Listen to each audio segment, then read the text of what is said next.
Imagine being so good that the league you just saved turns against you.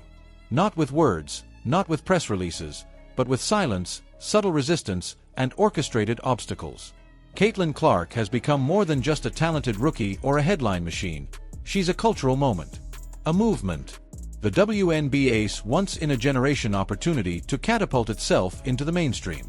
And yet, instead of celebrating her, the league seems determined to contain her. Women's basketball has always fought for its space in the sports world. For decades, it battled for visibility, for TV time, for respect. And this year felt different, like a true breakthrough.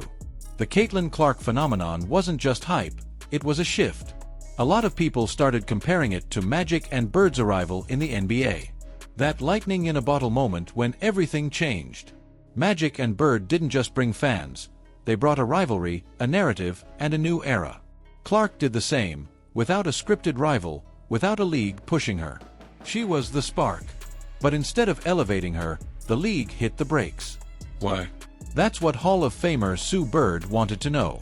In a candid episode of her podcast Bird's Eye View, the four-time WNBA champion and Olympic gold medalist broke her silence and lit a fuse under the entire league. She didn't go in guns blazing, but what she revealed was more explosive than any headline. Because it wasn't just about Clark. It was about how the league was failing its moment. Sue Bird talked about her own experience as a rookie, how veterans lifted her up, not tore her down. How the WNBA was a sisterhood. A place where newcomers weren't seen as threats but as the future. And then she compared that to Clark's current reality. What she saw behind the scenes disturbed her. Actual league memos, according to Bird, were instructing media teams and PR reps to downplay Caitlin Clark's impact. Broadcasters were reportedly told to balance the narrative and not spend too much time on Clark. She wasn't to be treated as the story, just a story. Think about that. At the very moment women's basketball finally had a household name, a ratings boom, packed arenas, and a fresh flood of young fans, the league was reportedly trying to dim her light. And Sue wasn't speculating, she had receipts. The tone in her voice wasn't angry, it was heartbroken. This was a player who helped build the league from the ground up, watching it stumble when it finally had a chance to soar. But it gets worse. Bird talked about a private executive meeting where someone high up in the WNBA asked, "Can we use the race angle to boost mid-season ratings?" Let that sink in. Not, how do we showcase these incredible athletes?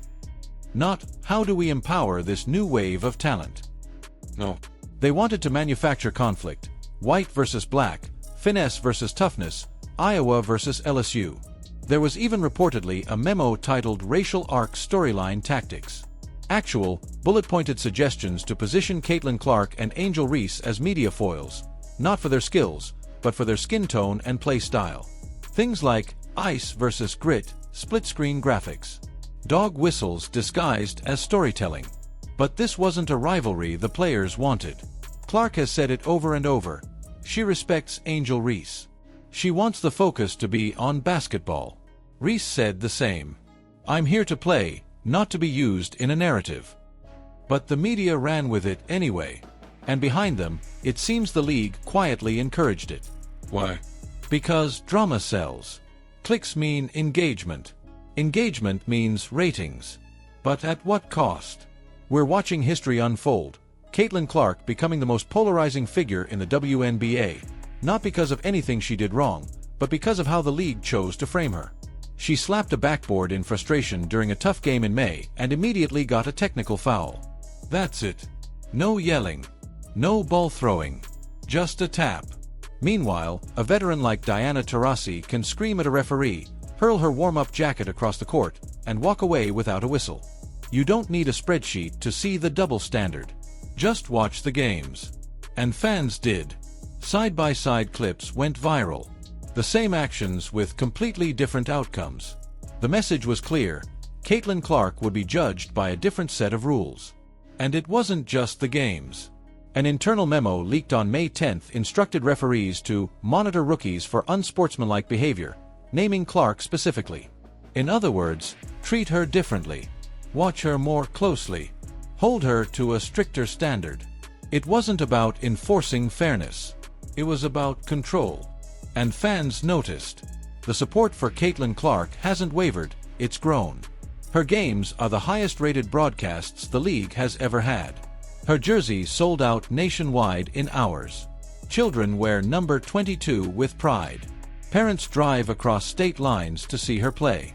She didn't just bring in fans, she created believers. But how did the WNBA respond? Instead of embracing her impact, they labeled her fanbase toxic. Instead of calling out real racism, they told players to stay off social media. Instead of leading, they retreated. Sue Bird and her partner Megan Rapinoe weren't having it. Rapinoe said it best, "You can't wish racism away. You confront it." Bird added, "This league is supposed to be about community. So why are we ghosting the community now?" All the while, Clark kept doing what she does. Signing autographs. Showing up for the fans. Never pointing fingers. Never taking the bait. She played her game. She let her performance speak for her. She was everything a professional athlete should be, and yet the league kept making her the villain in their own story. Now let's talk money. On April 20th, the WNBA signed a groundbreaking 10-year, $2 billion deal with ESPN and Amazon. The biggest deal in league history. Want to guess why?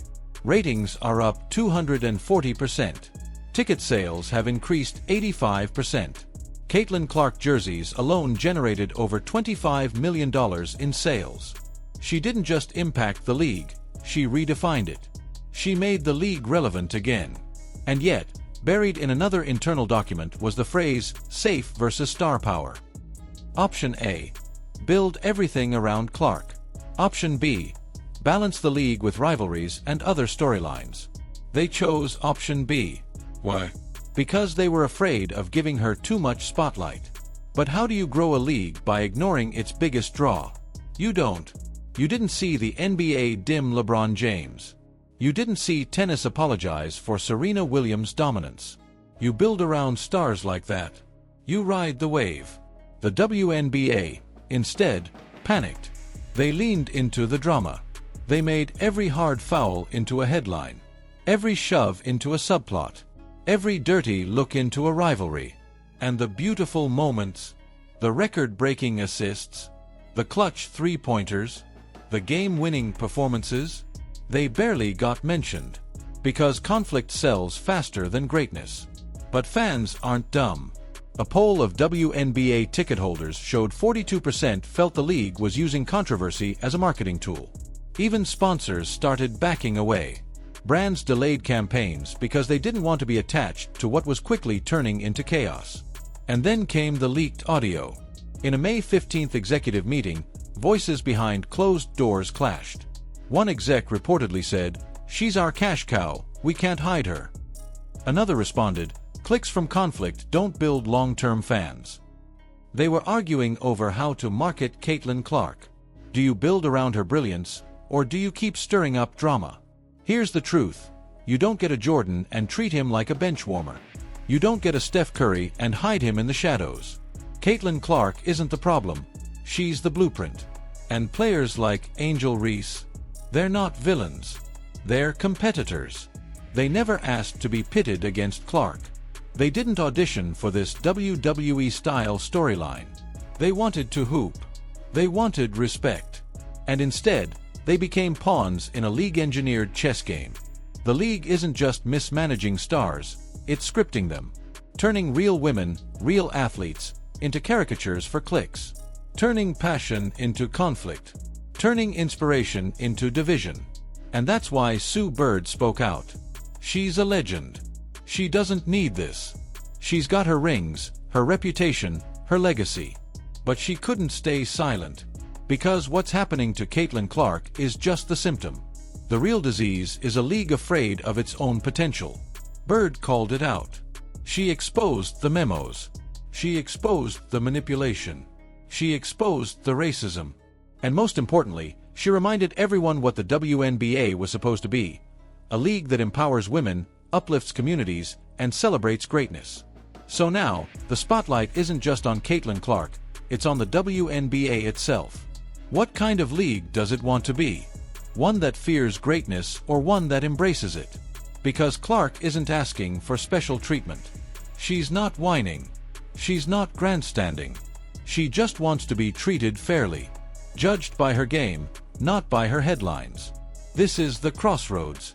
This is the moment that decides the future, not just of Caitlin Clark, but of women's basketball. The WNBA can continue down the path of manipulation and controversy, or it can finally rise to meet the moment. And we, as fans, media, and viewers, have a role to play. So let us ask you, what do you want to see? Should the league embrace Caitlin Clark and build the next generation of stars around her? Or should it keep playing scared? Let us know in the comments. If you care about basketball, about fairness, about the future of the sport, hit that like button, share this video, and subscribe for more. Because this isn't just about basketball anymore. It's about truth, respect, and whether we're brave enough to support greatness when it finally shows up.